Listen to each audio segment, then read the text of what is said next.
क्या हैं कुरुक्षेत्र के 5 रहस्य। महाभारत को महापुराण नहीं कहते हैं, इसे पंचम वेद का दर्जा मिला हुआ है और यह भारत का इतिहास ग्रंथ है। कुरुक्षेत्र युद्ध कौरवों और पांडवों के मध्य कुरु साम्राज्य के सिंहासन की प्राप्ति के लिए कुरुक्षेत्र में युद्ध लड़ा गया था। आओ जानते हैं कुरुक्षेत्र के 5 रहस्य। कुरुक्षेत्र भारतीय राज्य हरियाणा के एक क्षेत्र है। 1. छोटे भाई का वध। मान्यता अनुसार यह कहा जाता है कि भगवान श्री कृष्ण को डर था कि भाई भाइयों के, गुरु शिष्यों के, संबंधी कुटुंबियों के इस युद्ध में एक दूसरे को मरते देखकर कहीं ये संधि न कर बैठें। इसलिए ऐसी भूमि युद्ध के लिए चुनने का फैसला किया गया जहां क्रोध और द्वेष के संस्कार पर्याप्त मात्रा में हों। तब श्री कृष्ण ने कई दूत अनेकों दिशाओं में भेजे और उन्हें वहां की घटनाओं का जायजा लेने को कहा। एक दूत ने सुनाया कि कुरुक्षेत्र में बड़े भाई ने भाई को खेत की मेड़ टूटने पर बहते हुए वर्षा के पानी को रोकने के लिए कहा। उसने साफ इनकार कर दिया। इस पर बड़ा भाई आग बबूला हो गया। उसने छोटे भाई को छुरे से गोद डाला और उसकी लाश को पैर पकड़कर उस मेड़ के पास ले गया और जहां से पानी निकल रहा था वहां उस लाश को पानी रोकने के लिए लगा दिया।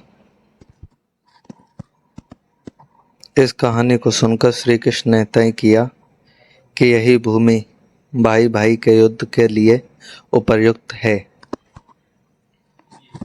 कुरु का क्षेत्र। दूसरी कहानी अनुसार कहते हैं कि जब कुरु इस क्षेत्र की जुताई कर रहे थे तब इंद्र ने उनसे जाकर इसका कारण पूछा। कुरु ने कहा कि जो भी व्यक्ति इस स्थान पर मारा जाए वह पुण्य लोक में जाए, ऐसी मेरी इच्छा है। इंद्र उनकी बात को हंसी में उड़ाते हुए स्वर्गलोक चले गए। ऐसा अनेक बार हुआ। इंद्र ने अन्य देवताओं को भी ये बात बताई। देवताओं ने इंद्र से कहा कि यदि संभव हो तो कुरु को अपने पक्ष में कर लो। तब इंद्र ने कुरु के पास जाकर कहा कि कोई भी पशु पक्षी या मनुष्य निराहार रहकर या युद्ध करके इस स्थान पर मारा जाएगा तो वह स्वर्ग का भागी होगा। ये बात भीष्म, कृष्ण आदि सभी जानते थे, इसलिए महाभारत का युद्ध कुरुक्षेत्र में लड़ा गया। 3.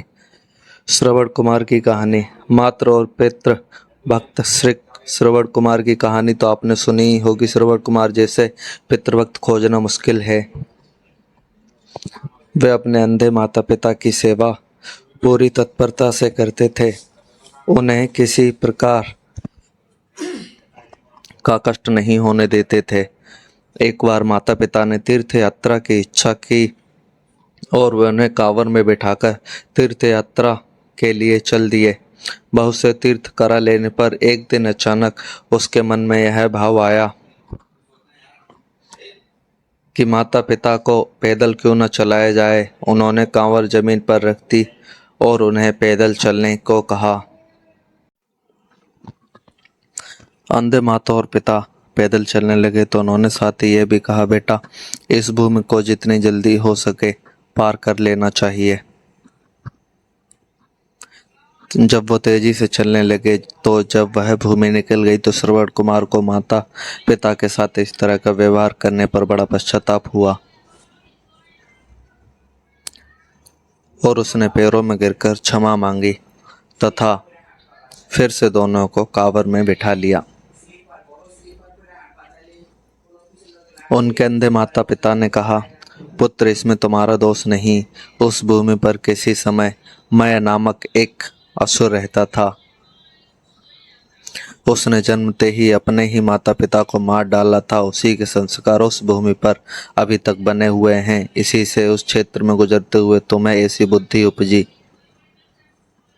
कुरुक्षेत्र का महत्व। महाभारत के वन पर्व के अनुसार कुरुक्षेत्र में आकर सभी लोग पाप मुक्त हो जाते हैं और जो ऐसा कहता है कि मैं कुरुक्षेत्र जाऊंगा और वहीं निवास करूंगा, यहाँ तक कि यहाँ की उड़ी हुई धूल के कण पापी को परम पद देते हैं।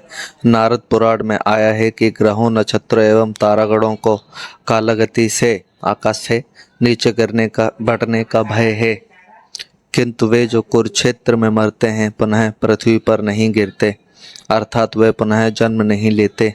भगवद गीता के प्रथम श्लोक में कुरुक्षेत्र को धर्म क्षेत्र कहा गया है। कुरुक्षेत्र के क्षेत्र यहाँ एक विशाल तालाब है जिसका निर्माण महाभारत काल में हुआ था। यहाँ एक ज्योतिषर नामक स्थान है जहाँ पर श्री कृष्ण ने गीता को उपदेश दिया था। यहाँ पर ब्रह्म सरोवर, सिन्हित सरोवर, भद्रकाली मंदिर, पेहोवा और स्थानेश्वर महादेव मंदिर व पुंडरीक